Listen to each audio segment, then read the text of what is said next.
So today we're talking about a Tetryon build on the Galaxy Dreadnought, the Gal X. Quite a pretty little ship here, one of my favorites. So we'll pop it up here. What we're actually doing is we were using the resonating Tetryon beams. These are out of the New Link mission in the Cardassian arc. We'll actually take a look at them here. They are epic. When I did the run, they were very rare Mark 15. I recorded the audio for the breakdown of this kind of low to mid-level kind of build, and it didn't come out right, so I had to do it again. I upgraded them for the second run you're going to see. So for the run you just saw, they were very rare Mark 15. The thing about these that make them a little bit different, they have the chance as a proc. What that does is it doubles it to 5% instead of 2.5%.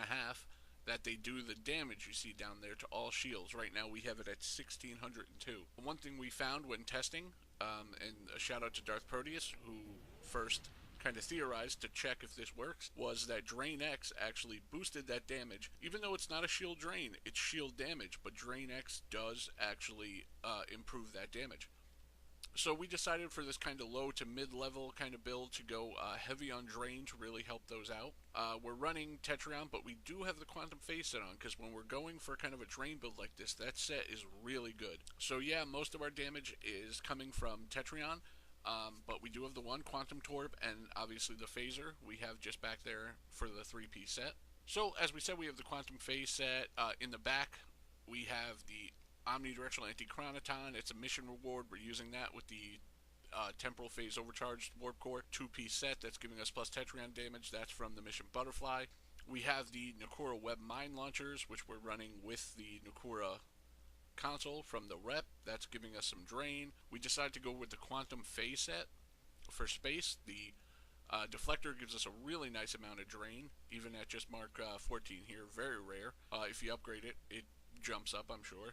Console-wise, we have the Quantum Phase, obviously finish out the 3-piece.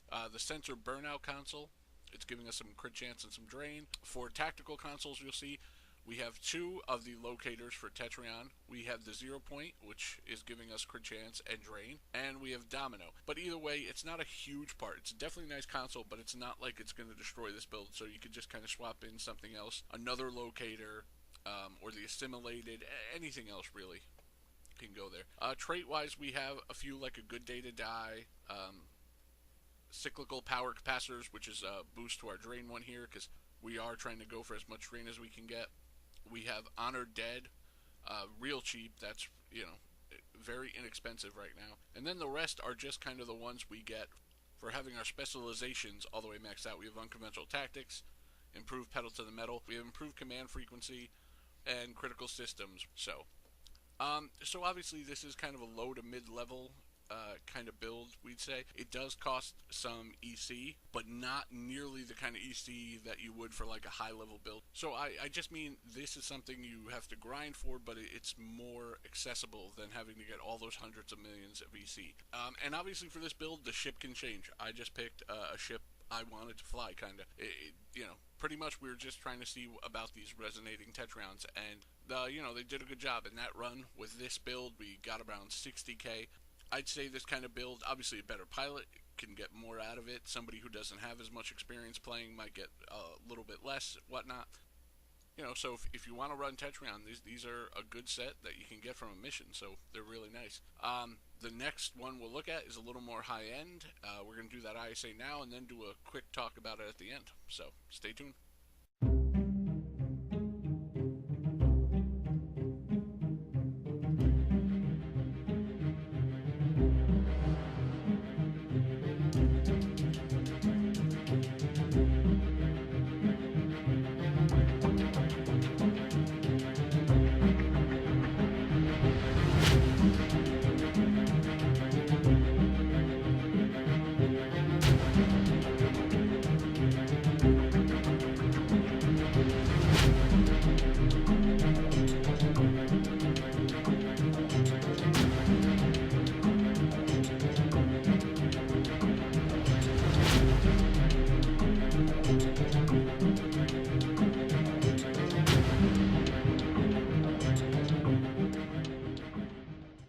so we're just going to do a little rundown here quick on this this kind of higher end version. I'm not saying this is the absolute perfect build by any means here. This is just kind of what I put together really fast with you know, kind of the best stuff I have laying around here that I thought would make this Tetryon build work. Now, as you see here, we're using a lot of the same stuff weapon-wise, just upgraded here. We have, again, 4 of the Resonating Tetryons. We have the Quantum Phase Torp, the Quantum Phase Beam. We have the Omnidirectional Anti-Chronoton, as we did before, but we did switch out the mines for just a regular crafted Tetryon Omni. Space set, we went from the free Quantum Phase set we were using. We went with the Nakura 2-piece for the boost to damage. We went with the Colony Deflector, which is obviously a really nice deflector. And then we went with an Elite Fleet Plasma Integrated for the power transfer rate and the negative cost. We still have the Quantum Phase Console, but now we have Dynamic Power Distributor. We have our Bioneural from Lobi, our 0 Point. We still have our Drain X, both our RCS and Field Exciter, and we have Domino. We have 3 Tetryon locators, and we have our Tachyokinetic. So a lot more here to the boosting of damage, a lot more that's boosting our crit chance and our severity, where more so before it was just about upping our drain. Here we want some drain to help with the quantum phase and with the damage that they do, but just kind of an overall more well-rounded kind of build here. Trait-wise, you know, obviously we went back up. We have Emergency Weapon Cycle, Redirecting Arrays, Promise of Ferocity, Cold-Hearted, and Honored Dead for the defense. Personal traits pretty much the same. We did change up here some of the things we're using. We used Controlled Countermeasures instead of the Chrono Capacitor for cooldown. We threw on an OKS for the Torp, and Energy Refrequencer to help us out again too.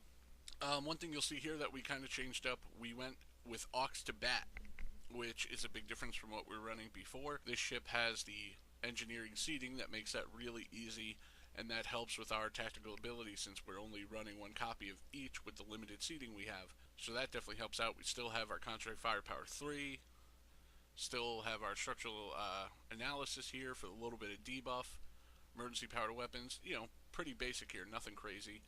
Bridge officer wise, 3 technicians, and increase the duration of reverse shield polarity for defense, somebody to reduce recharge on torpedoes with the quantum phase, and then the emergency con hologram, which we did have before. So, you know, this one, I put out about 99k there. Again, a better pilot could do more.